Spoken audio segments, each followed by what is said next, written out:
Ladies and gentlemen, in this RedGamer.com video, we're going to be further discussing the PlayStation 4 versus the Xbox One. This time we actually have some comments from developers, and they've been weighing in, and it seems fairly unanimous in their mind that the PlayStation 4 is superior graphically to the Xbox One.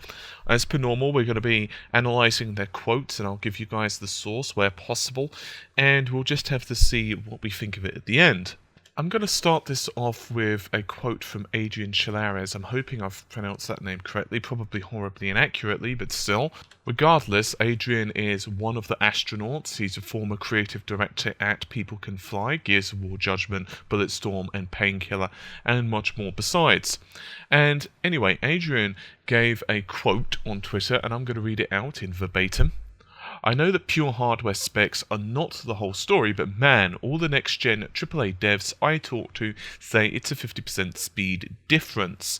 Then he responds to someone else, I'll leave their name out for the sake of privacy, and says, it's PS4 that is more powerful, end quote for now. So we're going to get back to Adrian's quotes in just a moment because there are a bunch of them. However, Gaijin Entertainment, who are responsible for War Thunder, have been even more blunt. They said, and I quote, by the way, sorry, this is from Edge Online, although it's also appearing other places. They said, and I quote, well, obviously the PlayStation 4 is more powerful than Xbox One. Then he was asked, well, how much more powerful? Then he responds back, it depends what you're doing. Like 40% more powerful. DDR5 is basically 50% more powerful than DDR3, but memory write performance is better on Xbox One, so it depends what you're doing. He also adds to this, well, for an online game, the difference between Xbox One and PS4 is not that big of a deal. PS4 is more powerful, basically, but the main reason is not about power. He was also asked, how is it that the game to translate on-screen results for the kind of games you want to make? To optimize War Thunder for both consoles, you could hypothetically make a better, prettier game on the PlayStation 4. And he responds, yep. And then he also responds, and then someone else responds, probably yes. But again, it's not a very big deal.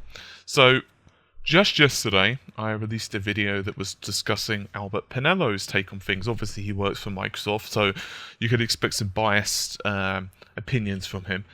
And he stated that not all of the stuff on the Xbox One is known yet. He also added, of course, that the differences on paper are not as much as in reality. It's also worth noting that I did rightly point out that Microsoft have been pointing to the fact that there are parts about their architecture that people don't understand. I also pointed out, of course, that the clock speed of the PS4 hasn't been announced yet. So there are obviously discrepancies between the two systems that not everything's released. However, there are some raw performance numbers that we can roughly ascertain. Some of these, by the way, have been released by Microsoft themselves. Others we can just get from Sony in terms of their specifications. So I'm going to really quickly go over these in this video. We're not going to be going super in depth, but we'll just quickly go over it just to refresh people. The Xbox One has 1.31 teraflops of computer power. The PS4 has 40% extra. That's 1.84, so that makes sense.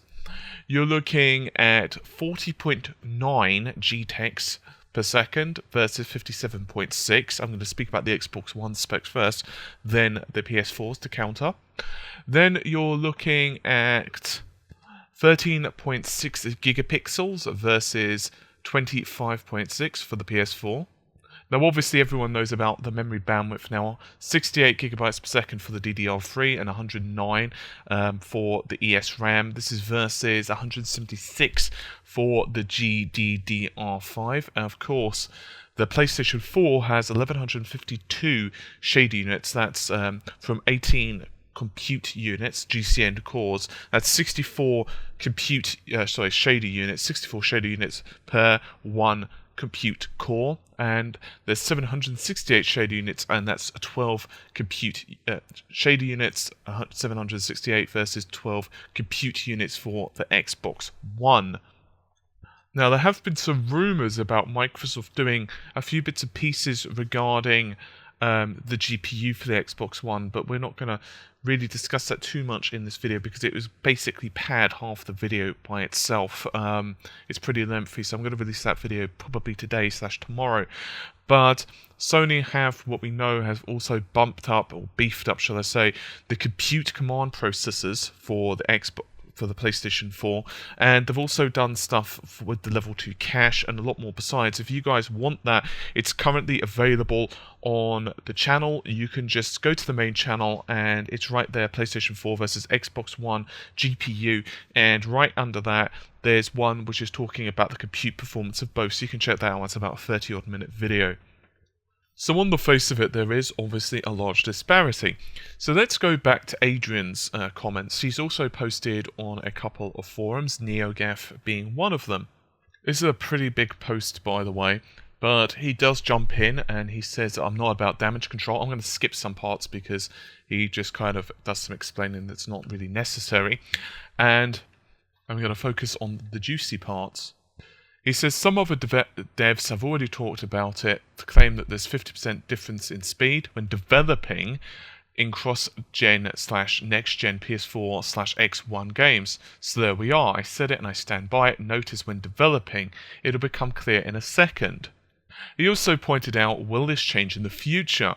Will there be ways for developers to basically narrow the gap, and will stuff like the Xbox One cloud computing help? And then he responds, if I know, maybe. I know that devs, well, most of them will do whatever they can to get the best games possible. You're going to see a lot of multi-platform games this gen, just as you've seen them in this gen. So it's the studio's best interest to take that there's no clear advantage in one version or the other.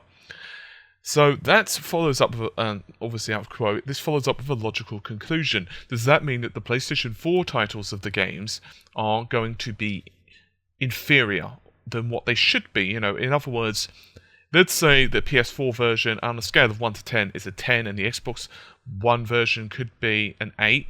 Does that mean that the PS4 version naturally, devs are going to just make it so the PS4 version's an 8 and the Xbox One version is an 8? Or what's going to happen? And he responds to this, idea, not really. Do not underestimate the devs. Even if this happens, you will not know that, and that's okay. In other words, he's saying that, if it were to happen, most people, when they're playing the games, they wouldn't know that obviously this version could be better anyway.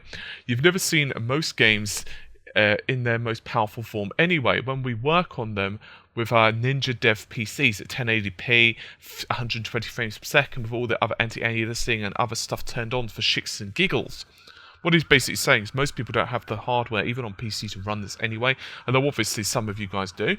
But most of the time, devs have a target and they meet that target. If it's a multi-platform game, it's designed with this in mind.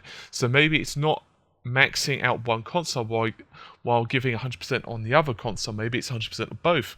But they take the extra time and super extra optimize the weaker hardware to make sure things look the same on the more powerful platform, etc.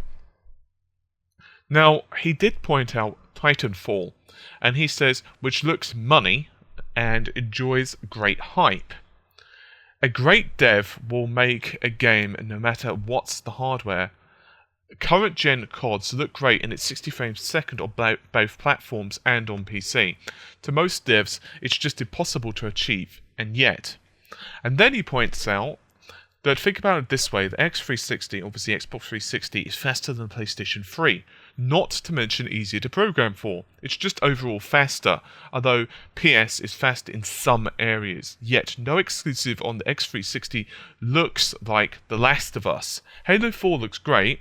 Gears blew my mind in 2006, and still, the best-looking AAA game of this generation belongs to the supposedly weaker platform.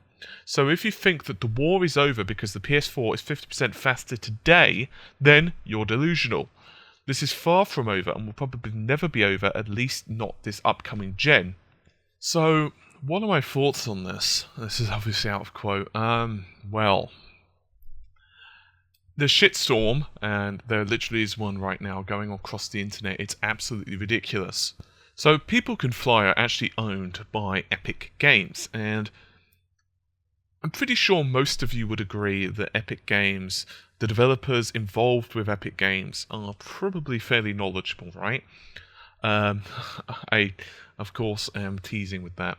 Now, I've actually been talking with someone on Facebook. He knows who he is. I'm not going to mention his name for privacy reasons, but he actually has been giving me a couple of links as well, and he even pointed out that Albert Pinello actually was tweeted what was said by the Adrian, by the people can fly comment, and he basically pointed out he sidestepped him in a fairly short order. Others, however, are pointing out that Adrian himself maybe didn't have as much experience with the development kits as what he should have done. Others are pointing out that obviously this flies in complete and utterly in the face of what Albert Pinello pointed out yesterday about the two pieces of kit being very similar. It's kind of all coming to a head now because the PlayStation 4 boxes, in other words, the actual PlayStation 4 consoles are starting to ship, they're starting to be distributed, and all developers now are starting to weigh into this. Now, obviously, there are still NDAs in place. The big questions, of course, in everyone's mind are just how much of a difference all of this is going to make in reality. I've already vocalized a lot of my own concerns about both pieces of hardware, and as Adrian has even said himself, he admits he doesn't know all the story. We don't really know how things such as cloud computing, we don't really know a lot of the subtle nuances which actually make the consoles work right now, and that's obviously a little bit frustrating, I think, for everyone involved. Nevertheless, I think it is becoming quite clear that developers are starting to become familiar enough, and more to the point, things are starting to come ahead enough where developers can actually start making assumptions, and obviously they do have the right to change their mind in the future. Everyone's grown up enough, I hope, to be able to do this. I think one thing is going to become pretty damn clear, however. The first-party developers, in other words, of course, those who have just, like Naughty Dog, are going to be the ones who are really able to take advantages of the things that a certain console has to really shine through. In other words, if one console has a better CPU, one console has better memory, one console has better GPU, one console's better with, say, the cloud, whatever it is, that developer who is working exclusively on first-party content will definitely be able to do things a lot better. But I think one other point I'd like to make is right now, a lot of studios are still trying to optimize for stuff, and it's kind of getting to the point where a lot of developers, and even Microsoft themselves, of course, are starting to choose their respective platforms. However, it does appear that the general consensus right now for the developers who are speaking openly about both platforms are agreeing the same thing, that the PlayStation 4 on paper and in practice appears more powerful and easier to develop for, which are two very important things, right? Because if a console's easier to develop for, but it's actually a weaker console, there could be issues, because, okay, obviously that means that at the start, that console's going to just, leapfrog all the other systems. Long term, however, as developers become more used to the second platform, that platform's going to start catching up and eventually probably surpass the other hardware because they've done everything they can with it. On the other hand, if a system is not only easier to develop for, but more powerful, it makes things a hell of a lot simpler. There are things that are still unknown about both systems, including how things such as, for example, the cloud is going to be used on the Xbox One, how many developers are even going to use it, the compute on the PlayStation 4, and if developers are really going to start pushing it heavily. But there have been rumours from other developers, other murmurs, that are saying that the PlayStation 4's versions of titles are generally going to have higher resolution textures, or in some cases run at a higher frame rate, or in some cases internally run at a higher resolution. For example, internally it could run at, say, 900p, 1080p, rather than, say, 720p or 800p of the Xbox One. Obviously, a lot of this stuff really hasn't been thoroughly decided because we aren't even close to the peak of the generation. This is going to happen in 2 to 3 years' time when developers are a lot more comfortable with it. At the moment, the hardware is kind of like that awkward stranger that you bump into, and you like them, you like the stranger, you think that you have a good chemistry with them, but you're not really sure how to speak to them about subjects yet. You're not really sure what they like. However, after a couple of years of dating with that person, they're no longer a stranger. They're no longer your other half, and now you know exactly how to turn your other half on. You know exactly what movies they like, the music they like, their favourite positions and everything else in between. In other words, you're pretty damn on good terms with them.